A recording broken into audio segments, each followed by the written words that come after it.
Hey, council, what's up first? The removal? Okay. So, it was brought to our attention by this minor's mother who had brought in the DNA testing results proving that the the alleged father was the father at birth, but through DNA testing, it proved that, the father that was mentioned was not. So we had waited for the complete packet from social services. And once we received that in November, we kind of held off on doing the removal because we were in the middle of per capita and the stimulus payments. So we are just needing you guys to approve the removal of this minor.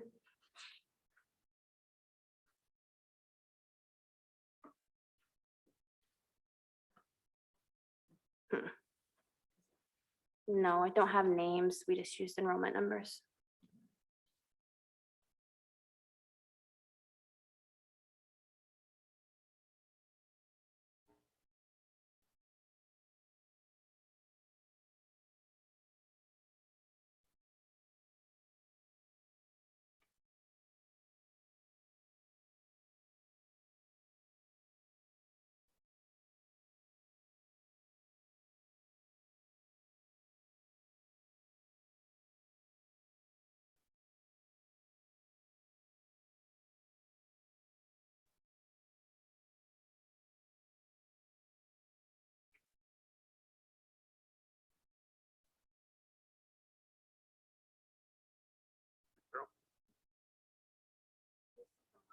Child, correct? Correct.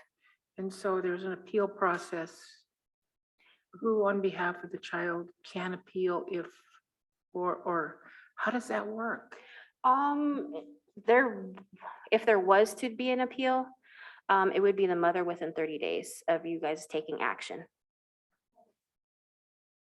Yeah, I thought I'd seen social services involved, no? Okay, They just did the test, that's it. okay, sorry. Yep.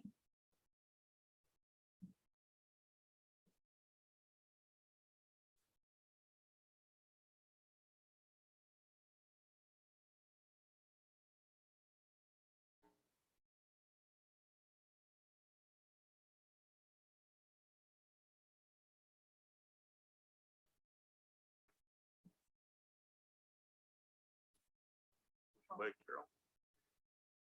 Approve resolution. Minor from the enrollment. Second by Ellie. Any further discussion? Due to further provided documentation?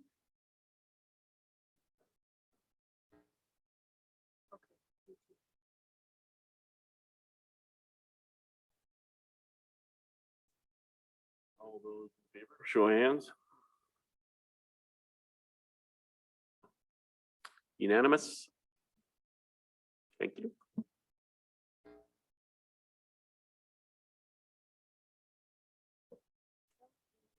Forward. We have finally got back the DNA policy and procedures from Attorney Michael Thompson, and we're pretty confident in what we've come up with. It's pretty solid, explains why, what the process would be, and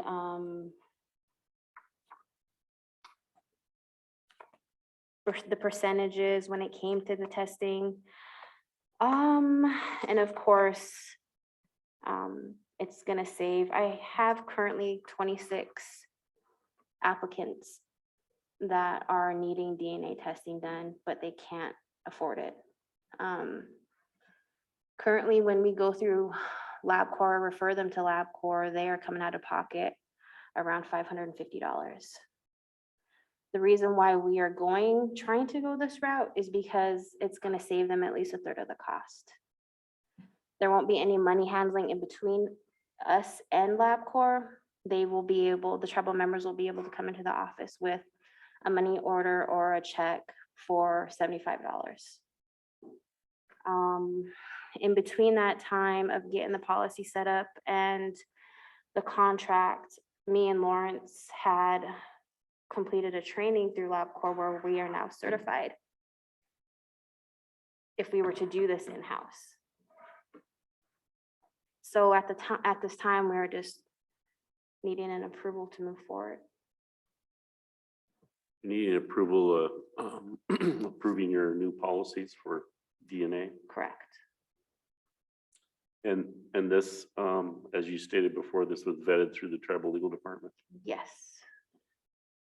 Was there anybody else that was consulted in developing the procedures? It was really me, Lawrence, and Michael Thompson, attorney. Go ahead, Carol. Who's Michael Thompson? Oh. Yeah, yep. So why would we consult somebody on the outside? You know, I've always been against this, and because I always felt like there needed to be independence from any kind of mischief, I guess I should say. And at one point, there was a department that wanted to do this same thing, and I totally against it. And I can give you reasons why I was, but you know, I think as long as it stays within the enrollment department, and as long as there's backup and there's written policies that drive against any kind of, you know, because, you know, my concern has always been people would pay to be enrolled in this tribe. They would pay lots of money to be enrolled because you've got healthcare, you've got benefits, you own a part of this whole thing. And that's why I've always been concerned, because, you know, you just see sometimes that can happen. And I'm not saying you guys would do anything illegal, and that's, please don't take it that way. It's just me being cautious, because to me, being an enrolled member is the most precious thing that I hold besides my life. And so when I think about that, and who holds that ability to be able to say yes, but really it's their own DNA that decides and makes those decisions.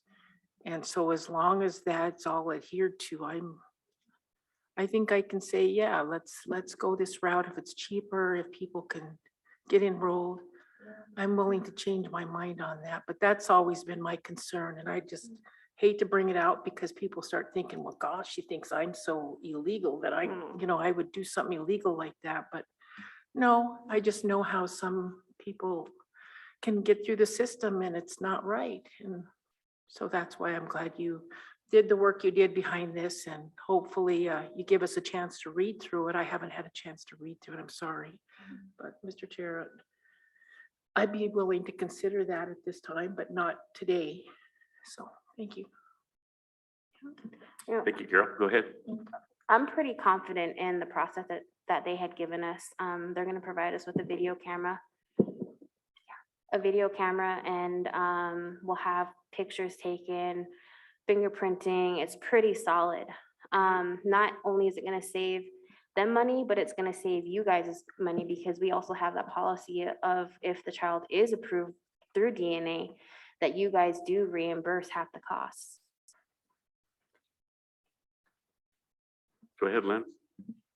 Thank you, Mr. Chairman and members of the council, and thank you, Chastity, for that information. I'm just sitting here contemplating on the thoughts of Carol over there regarding the process. I also have to agree with trying to keep a process like this completely independent. And the reason why is because it protects you, the staff. You know, if we, I'll give you an example. If we, when we start doing this, we go through, we process an applicant here and it does not come out in their favor. You know, I don't want that sentiment out there that the staff there intentionally did this to us, and now we're not going to be able to get our child enrolled. And you know, you guys know how, you know how that goes. And it's just, I don't know. I would rather try to keep it as independent as we can. But I do appreciate the fact that you're trying to minimize the cost for this, because yeah, that is very costly. I think this is an issue that we should think about including about our enrollment reform initiatives that we continuously always talk about, but we never really follow up on, you know, and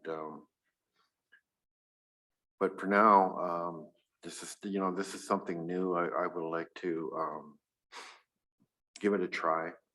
And if it helps our enrollment staff process on a little faster timeline, and just to see how it works, I would agree with going along. But I just kind of have my concerns about just trying to keep something like this completely independent. So there's never ever a question about any application that you guys process, you know. So anyway, that's just my thoughts. Thank you, Mr. Chairman. Any other comments, Mike? Thank you, Mr. Chair. Chastity, I have read the process and it looks good to me.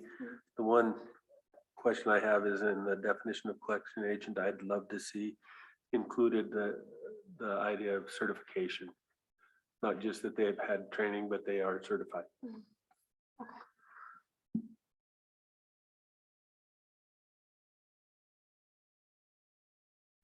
Any other comments? I know I read through it and I thought it looked pretty good. I would concur with what Mike said. I'm not sure exactly what the training entails, if there is a way to get a certification from them or not. Okay.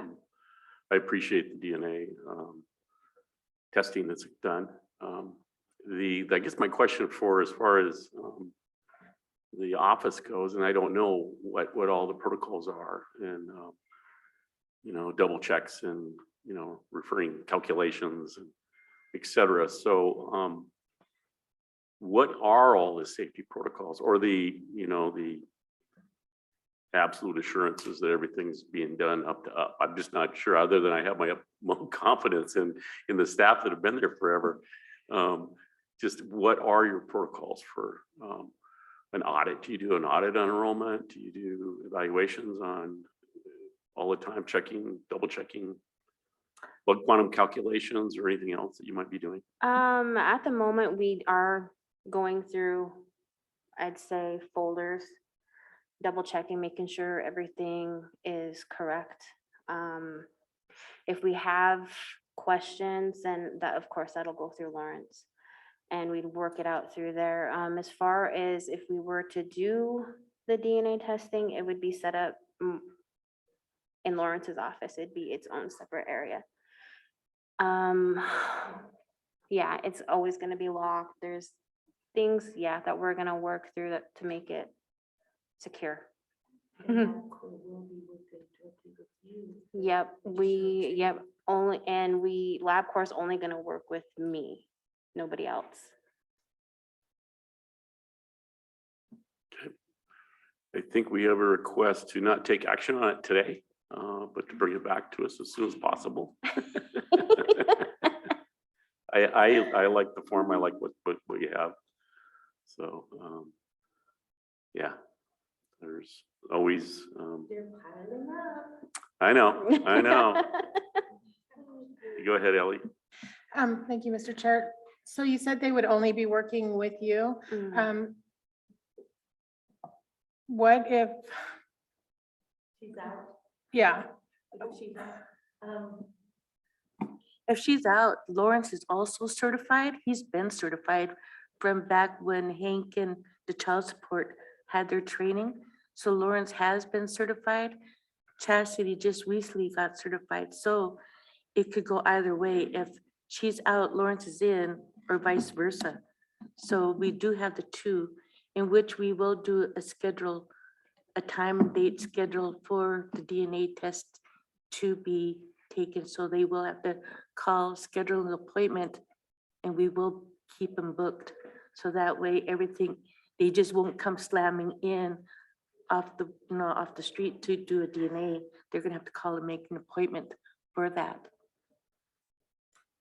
Thank you for that. Just for continuity of the process, it's important to, I guess, know that we have somebody else who can do it as well. Yes, relation to Carol's suggestion, Carol, are you wanting the other council members that aren't here today an opportunity to, Exactly. okay. It's an enrollment issue. I mean, they're always, there's always concerns about it. So just give everybody an opportunity. Thank you. Okay, before we leave,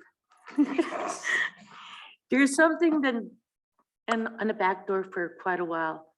Back in the day when they did the discussion and the approval for the Finley blood degree correction, remember back in the day, they did a election for the split family?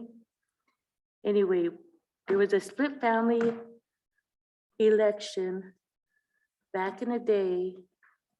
And there was also including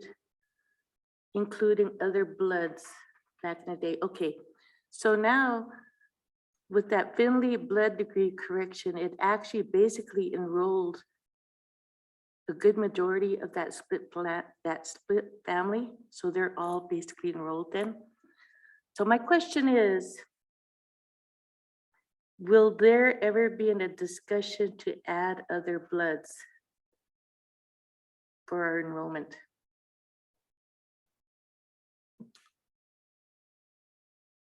There has been many times where I've listened to council discuss that. Because And the last attorney that was working on it was Pat Smith. Then after Pat left, it was never handed to anyone else to kind of go with it. And so I was just wondering if that will ever come into play again. I think what Len mentioned just earlier about us needing to maybe set up a committee, enrollment committee, and start working on many of these topics, which would be, that would be one discussion item, allowing the inclusion of other Indian blood, which has been done in the past here.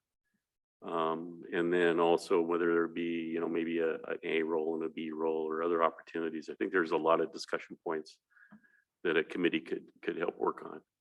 So I think that would be our due diligence would be to set up a committee of staff, maybe council representatives that would want to do that and work forward with it. Carol? Yeah, Irma, this is, since this council's been elected just recently, it's the first time I've heard discussion of enrollment, having another enrollment discussion, because they get so heated and so intense that nobody really wants to touch it, especially if you're up for election. But I've heard this council talk about it. So I think, Tom, it's time. It's time people are, I just had a discussion last week. Somebody had a question from the college that they were going to school and they wanted to ask me some enrollment question. And that was one of them about the blood. And the other one was about the split family, who half of the kids in their family were enrolled. We know a couple of them. The older ones are enrolled, and then there was a cutoff and the younger ones weren't, and splits the family. I don't know if that's the split family that you're talking about. It is? Well, I have a couple of names. I want to find out if they were enrolled, because that would be nice. But anyway, I am just glad that, Mr. Chairman, you and Lynn and the rest of the council are willing to take this on, because if our people are talking about it, we need to start discussing it. And now that we have all of these personnel issues off of our plate, we have time for this. We have like a whole afternoon. We could have, said, let's take this on this time frame and start discussing it and put all the issues on the table. So thank you. I really appreciate it. And I appreciate you having the strength to bring it up. Go, Irma. So that is a yes, maybe.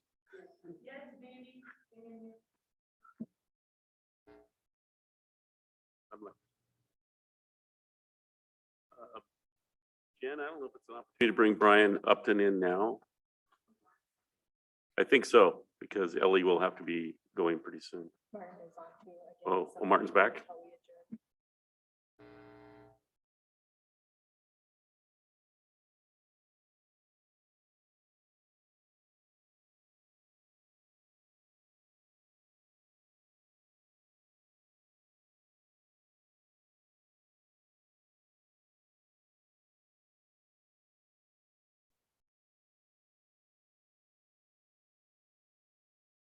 Brian, we can take your item right now.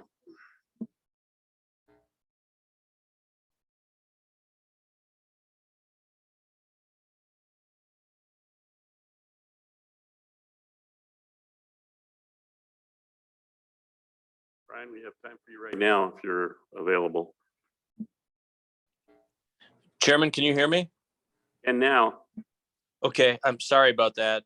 This is off my phone and I am just gonna run down there right now because I haven't really zoomed on my phone and I'll make sure Whisper can come in as well. Is that okay? sure. Thank you.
Good morning, Whisper. Good morning. Brian's in the council chambers with us, so we can proceed with your guys' issue. Thank you for your patience. So that's Whisper. Okay, great. This morning I got a call from Shane and Mary Pavel saying that there was a deadline to submit testimony to the House Interior Appropriations Subcommittee and wondering if we had bison range requests we wanted to make. So I did. They were calling, I think, from the Sinoski office. And I talked to Martin briefly and told him I would try to get in front of council on this issue and just work something up for consideration. So I spoke with Whisper and I would turn this over to Whisper. I did just email. So Whisper and I have just been kind of working on this over the past hour.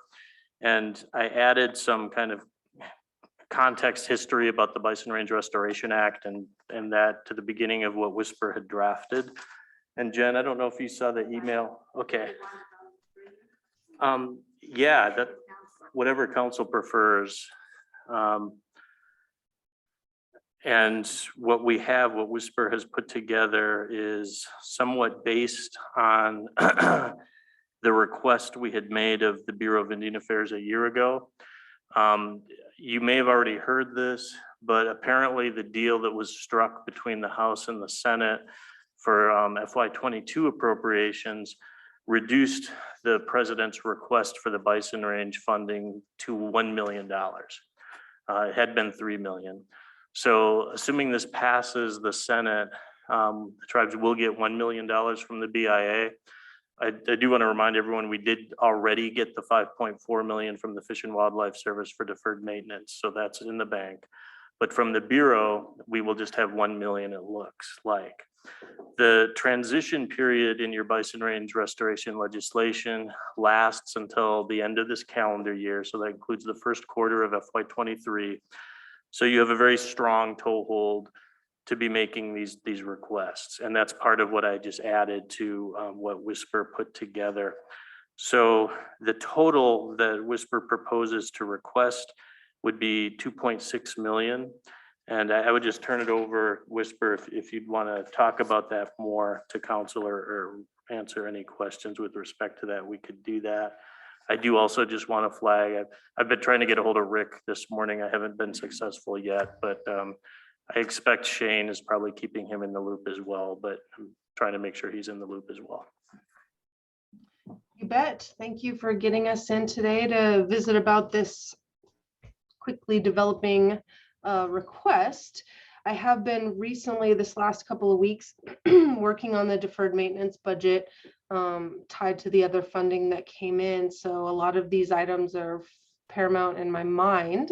And so I took the funding that was initially requested and kind of mixed this in to a new budget that we would propose to send for FY23, really focusing kind of on that facilities, administration, and operations, that being base admin staff, maintenance staff, just thinking about the types of things that we need to run an office, excuse me, and vehicle costs.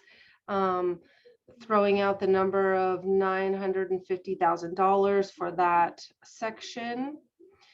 Invasive and noxic weed eradication, which is of course huge and a really big thing that we need to get a handle on out there, because we have forage needs for the bison as well as other wildlife species and habitat needs. So I put in an estimate of 300,000 there. The wildlife program, kind of focusing there because that is that range condition. The wildlife program will be coming to you soon about some population augmentation project, and also doing some culling that we've been doing to try to get the population numbers a little more in balance for the forage that's even available there. And we could use some assistance with that. And I really thought about the new visitor center architectural design. I didn't know if that was one of the reasons why they kicked it out the last time or what, but as we're trying to allocate our deferred maintenance money, issues with that visitor center just keep popping up. And it really is because it is outdated and needed to be updated to current standards. And so I left it in there because it really is important for us to at least start and get the design for a new visitor center, both for the functionality of our staff to be able to do our job. We're still struggling out there with technological issues, but IT is helping us get those under control, but also the visitor experience and everything associated with it, and trying to give our story, right? We're all aware that the historical context in the story that was given there wasn't really our story. And so having that be able to be communicated to the public is important. So I left that in there, and this is the total I came up with.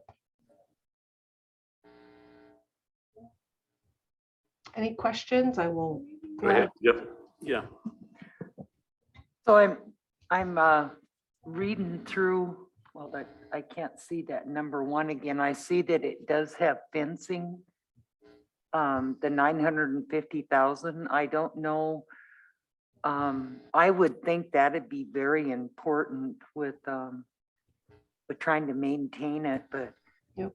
Do you think that's enough? And I know that the Tribal Lands Department had went down and did an inventory, but then I don't know if they have the staff that can actually keep the fencing up along with all their other duties that they're doing. But that fencing I know would be a one that you'd really want to make sure that it's funded yearly.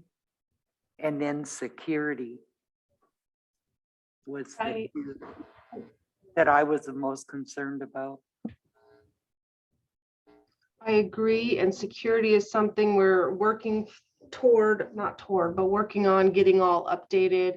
The fencing, a lot of that I'm putting onto the deferred maintenance money that did come in already. So we're trying to cover that with some of those funds that we have there to adequately staff, to get people, to have people on the ground, which we already do, to fix that fence, which they have been doing. and to modernize it.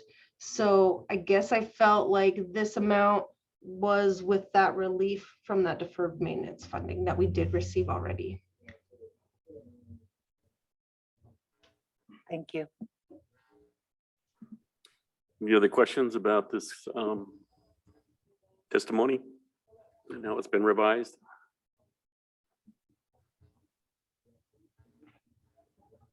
Looks like a, good thing to submit. So.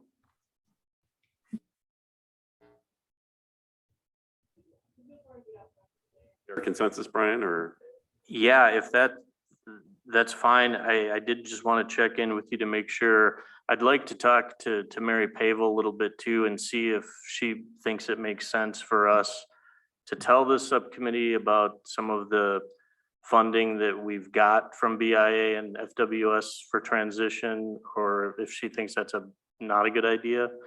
And I'm thinking it's probably not a good idea to just tell them what money we got, but at the same time, I thought I'd get her thoughts on it. We want to shake all the trees for all the money we can get. What they don't know, they don't need to know. Okay. Yeah. All right. So we'll leave that out. But if you're okay with us making some just more edits and maybe context just about the public law, just minor things that aren't substantive, then we can get this submitted by the 3 o'clock deadline. And Mr. Chairman, I have a form that is filled out that needs a signature. So if you could sign that, I can make sure it all gets out to them, and we'll copy you on the final request.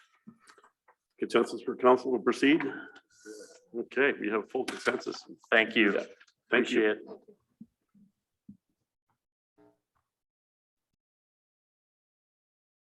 Okay, next we can go to our last agenda item from SK Gaming.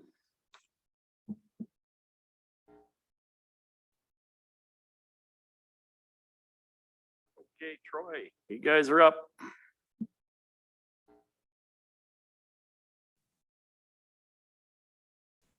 Esquext.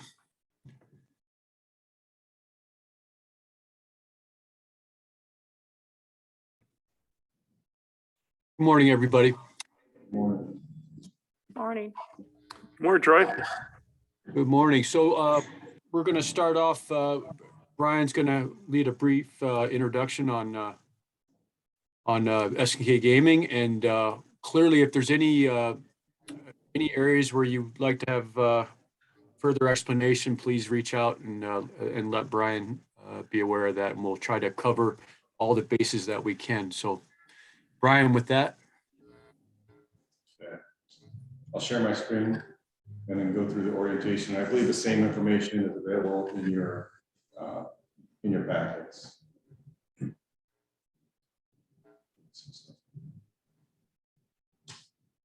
So just a brief overview of who we are, SNK Gaming, and trying to provide the newly elected members and any re-elected and current members an update on SNK Gaming, kind of what we do and how we're separated out and operate as a business. And so I'll get into it. SNK Gaming has the 3 properties that we manage: the Tucknut Resort Casino, Grable Peak Casino, and the Big Arm Resort.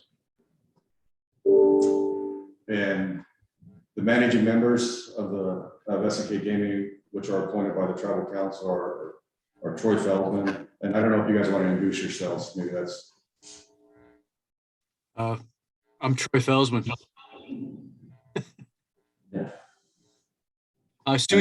Susie's traveling, so she's in on the meeting, but she can't participate.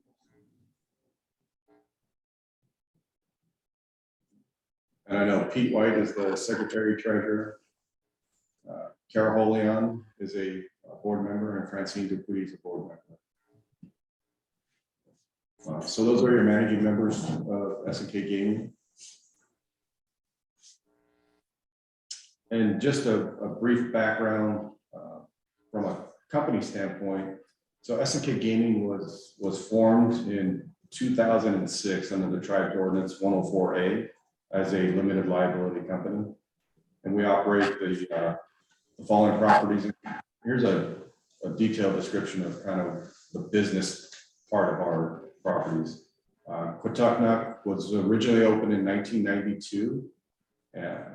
The current property amenities include 107 hotel rooms, which would also include that gray house on the hill. 227 Class II gaming machines. Our banquet seating area will hold about 200 people. We have a restaurant and then 2 marinas. So the marina right outside the resort, and then the Paulson Bay Marina, which is just across the bay.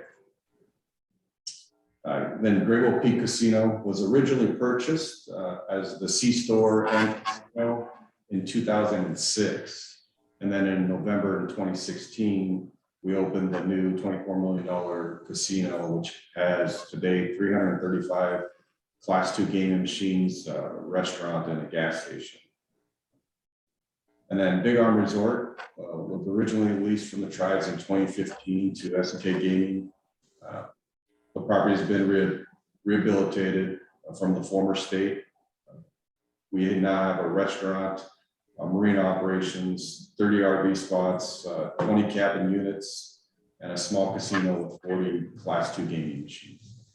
That's kind of an overview of the 3 properties, a little list of the business revenue generating sources of each property.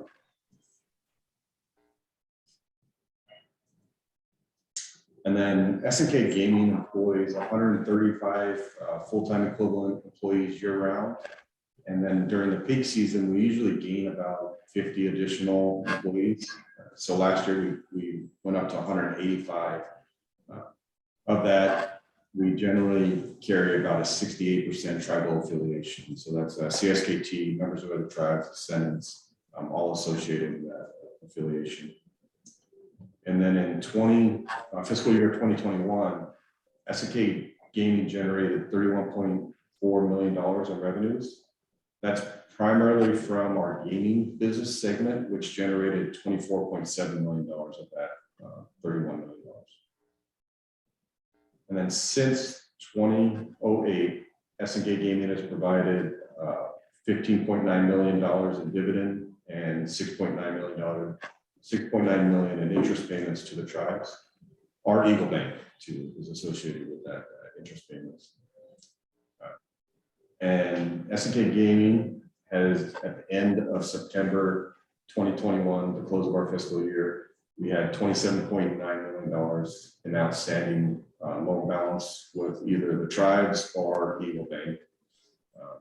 And the capital was used to build Grable Peak, Big Arm investments, and then remodel the resort here in Paulson. And there's through the years, the graph at the bottom really depicts how the dividend payments have shifted through the years. And I think the dividend has gotten smaller, but our overall payments back to the tribe have increased since 2008. And so you can see we had $1 million dividends with smaller interest and other payments and principal payments on the loans that we did have. And then as we brought on Gray Wolf in 2016, our dividends shrunk, but the interest that were provided back to the tribes and the principal payments actually increased and far exceeded what we were paying in prior years. And you might want to add too that in regards to our loan portfolio, we have been accelerating our payments on the Big Arm loan in the aims of trying to have that loan retired, I think in 2025, Brian? I believe we're on target, and to Troy's point, SNK Gaming has provided $40,000 in additional principal payments each month. And so by doing that, each year we pay down about $480,000 in principal payments off that loan. And then just a couple months ago, we provided that $200,000 payment. So our loan balance is decreasing with the big arm. We plan on keeping, accelerating that debt service back to the tribes.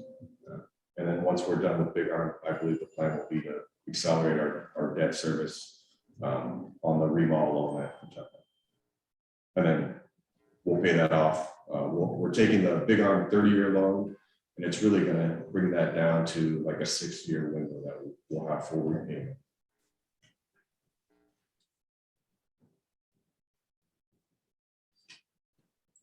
And I know the council received some orientation or some information from the legal department, but I just wanted to make sure as we talk about types of gaming activities that are allowed, that I provide the breakdown for you. So class 1 is just social games, solely for prizes of minimal value, usually categorized as a stick game.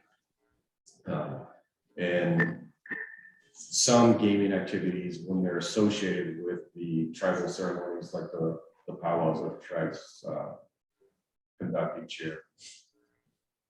And then class 2 is really the realm where SNK Gaming is performing right now and operating our business. And so those are bingo games, our pull tabs when played in conjunction with bingo, and then non-bank card games that are allowed within the state, and poker's a prime example of that. And class 3 gaming is all forms of gaming that are not either class 1 or class 2. So that's that catch-all category. And Brian, just for the new council people to be clear, when it pertains to class 3 under the Indian Gaming Regulatory Act, a tribe is only allowed to offer, if they do in fact have a compact, what is allowed by that particular state. So that's in our case, games like blackjack, roulette, that Vegas style gaming, if you will, is not allowed by the state of Montana. So therefore, under IGRA, we are not allowed to offer that. It's a little contradictory to sovereignty, which is a whole different discussion. We could take a couple hours going over that, but be that as it may, that is what's been in place since 1988 when IGRA was established by Congress.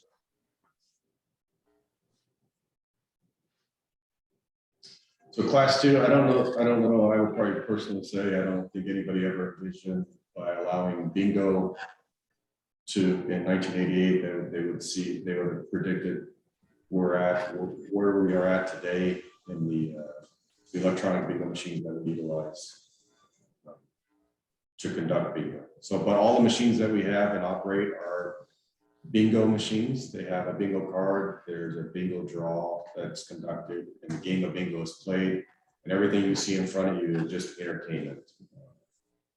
But the game of bingo is the engine behind all this gameplay.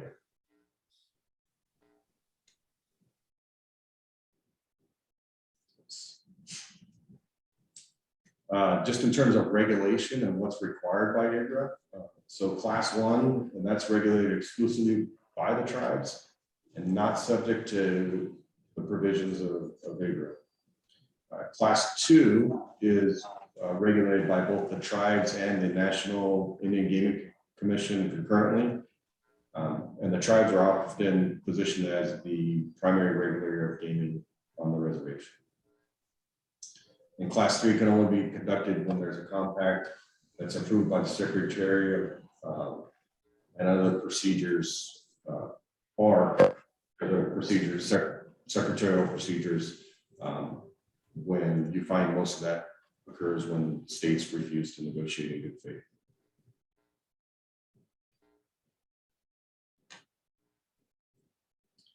Just to give an overview of some of the responsibilities of the board. The board's responsibility is to direct the policy and strategic planning of SNK Gaming.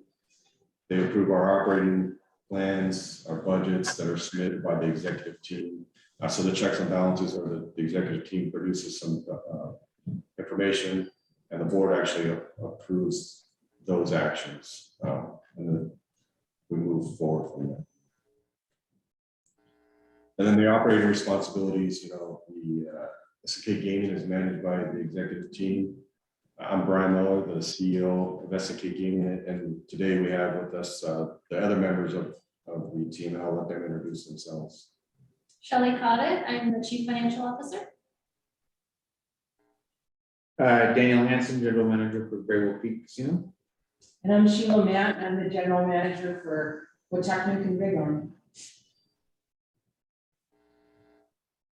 So the team collectively is going to provide the industry expertise. We're tasked with the day-to-day management of the company and execution of the company policies, and then really just trying to take that strategic plan that's developed by the board and approved by the board and turn those into actionable items and follow through with those activities as directed by the board.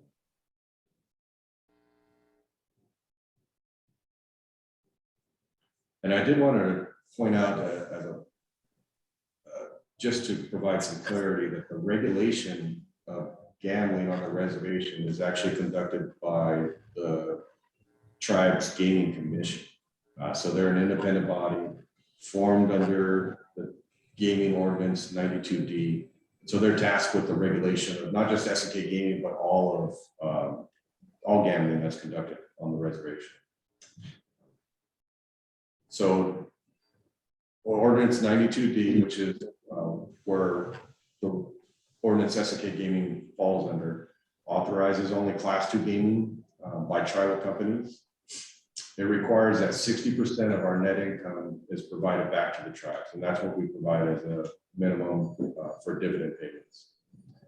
And it prohibits individual tribal members from operating casinos.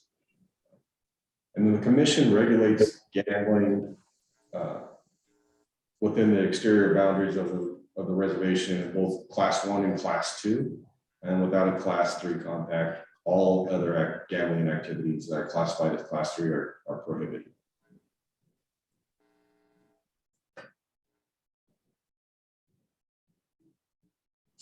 And just to provide, just in case there's any questions about what the operations does versus what your regulators do, because occasionally they get intermixed and maybe the council may not know who to contact for specific issues. But the operations side of your under 92D operates the gambling establishments that meet both CSKT and the NIGC regulations.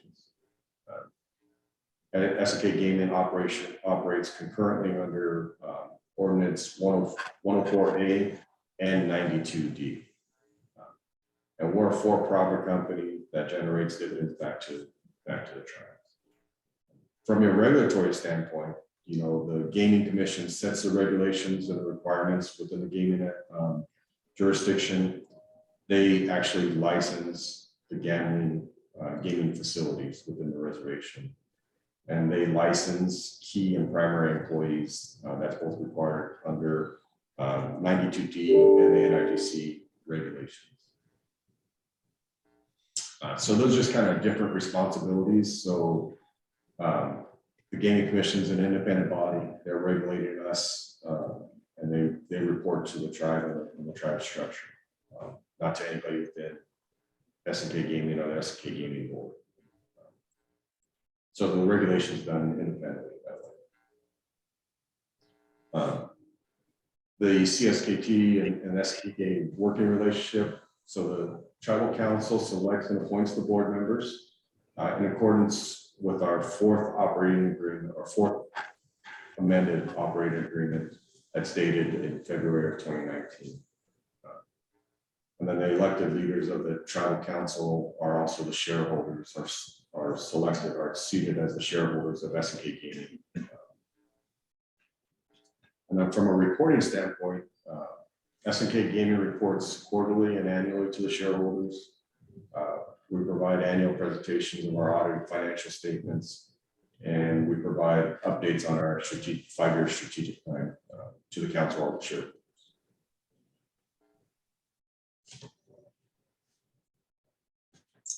Are there any questions I might be able to ask? Hey, Brian, if I could just add a couple points. One of the things for the benefit of the new council members, one thing that the board and the executive management team decided on this past year was to do a corporate reorganization of SNK Gaming. And what I mean by that is with SNK Gaming, what we've done is created 2 LLCs beneath the corporate SNK Gaming banner, if you will. And so that they are called SNK Entertainment, which will comprise the casino part of the operation, and then SNK Hospitality. 2 main reasons why we did that. Firstly, as a risk mitigation measure, and it came to be apparent to us that oftentimes there are programs that are available periodically from various sources, whether it be the government or otherwise, where oftentimes they'll exclude any casino related businesses for grant opportunities or new market tax credits, things of that nature. So we thought it'd be wise to split the company up in 2 different areas. And secondly, obviously for intended future growth, we thought that would be a much more efficient way to accommodate for that once we put in place well, we already have a place and plan for allowing for future growth, and that would obviously be with the West Polson project, as well as our initiatives in looking into starting small gaming opportunities across different areas of the reservation. So I wanted to add that, Brian, because I'm not sure if that was in the presentation. If it was, I missed it.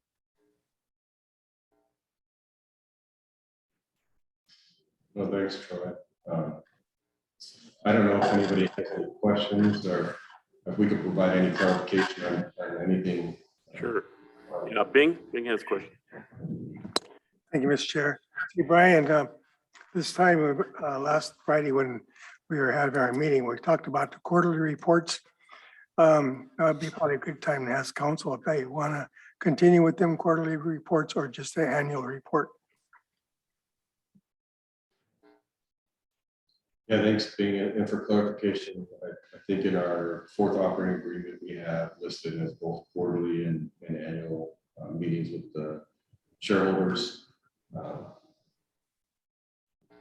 For clarification, with the shareholders want to continue on the quarterly reports or annual reports sufficient? Go ahead, Carol. I think that's why we appoint a board in place to make sure that they take care of the issues of the corporation. And the quarterly reports, are you talking financials, Bing, or no? So I think I would say not continue, but if you get in a situation where you find yourself, down the road, this could become dicey for the corporation, I think you better start talking to us so we aren't caught cold turkey if something was to come up. But I don't know if that's even necessary. Do we ask other corporations to report that? I don't think so. So I don't feel like I need to be I can go to the board meetings if I want to, and that's available there. So I don't think there's any reason to do that except for annually. Thank you, Carol. I'm not sure what your accounting requirements or auditing requirements are. If you're required by some other policy procedure to produce a quarterly report, financial statement, then I guess if you're doing that, I don't see any reason why you wouldn't want to share that with some of our staff or tribal council if you're doing it anyway. But otherwise, I agree with Carol and Bing. I do have one question for you, and I love the the stats on employment, but as far as buying locally, buying produce locally, or we just had a presentation, but I noticed that sometimes with COVID, there's been a kind of difficulty. Some restaurants and food outlets have their supply chain has been kind of dwindling, or it's not reliable. So I'm thinking about the meat in particular, whether it's chicken or beef, and I think of how there's this monopoly going on out there by the big distributors, and whether or not we're focusing on trying to buy locally from tribal producers or not. And I don't know if you have a policy on that, Troy and Brian, or not. I know a lot of casinos, tribal casinos, try to do something of that nature. So I wasn't sure what you're following for that. Thank you, Mr. Chairman. So I'll answer your question originally. Shelley Coddard, our CFO, supplies monthly financial statements after they're reported to the board, and we'll continue to do that even if we don't meet quarterly. So you'll see the SK Gaming financial information on a monthly basis. We also provide it to Rick as part of that forward disclosure. And in terms of buying local, local meat in particular, we've had all dealt with our supply chain issues, but one of the toughest things to do is we as a company, as a commercial business, need to take the meat or the produce at a certain temperature to ensure food safety. And so buying locally has limitations because we would have to take it at a certain temperature and ensure that we get it back to the property at a certain temperature. And without having our own refrigerator truck or that kind of infrastructure, those become challenges. And it's one thing I talked to Vern Claremont about probably the most restrictive part about trying to buy locally would be the infrastructure, namely the refrigerated trucks needed to take produce from a supplier to our property as safe as possible.